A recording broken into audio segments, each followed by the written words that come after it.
Hello বন্ধুরা, আপনারা খুব সহজেই ইউটিউব থেকে ইনকাম করতে পারবেন এবং খুব তাড়াতাড়ি আপনাদের ভিডিওগুলো ভাইরাল করতে পারবেন। 1000 সাবস্ক্রাইবার এবং 4000 ওয়াচ টাইম পূরণ করতে পারবেন। সো আমার টিপসগুলো আপনারা সবসময় মনে রাখবেন এবং এই টিপসগুলো ফলো করবেন, তাহলে আপনাদের ভিডিও ভাইরাল হবে এবং আপনারা টাকা ইনকাম করতে পারবেন খুব সহজে। তো চলুন আমি আপনাদের টিপসগুলো বলে দিই। প্রথমত আপনারা একটা ইউটিউব চ্যানেল খুলবেন এবং একটা জিমেল অ্যাকাউন্ট দরকার হবে।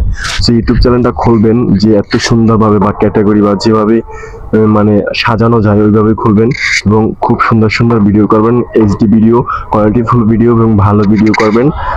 আপনার ভয়েস দিয়ে ভিডিও করবেন, তাহলেই দেখবেন যে ভিডিওগুলো ভাইরাল হবে। দ্বিতীয় নাম্বার হলো আপনি একটা টাইম নিয়ে আপনি ভিডিওগুলো আপলোড করবেন। ডেলি আপনি 3টা ভিডিও আপলোড করবেন, 3টা নর্মালি 3টা ভিডিও, কমপক্ষে 3টা ভিডিও আপলোড করবেন এবং সুন্দর সুন্দর ভিডিও আপলোড করবেন। সকালে একটা, আপনি সন্ধ্যায় একটা, আর একটা রাত 10টার সময়। 3টা ভিডিও আপনি যদি আপলোড করেন, 1 মাস ট্রাই করেন, দেখবেন আপনার ভিডিওটা ভাইরাল হবে এবং আপনি ফেসবুক থেকেও টাকা ইনকাম করতে পারবেন। সো দেরি না করে তাড়াতাড়ি খুব সহজেই একটা ইউটিউব চ্যানেল খুলুন এবং টাকা ইনকাম করুন।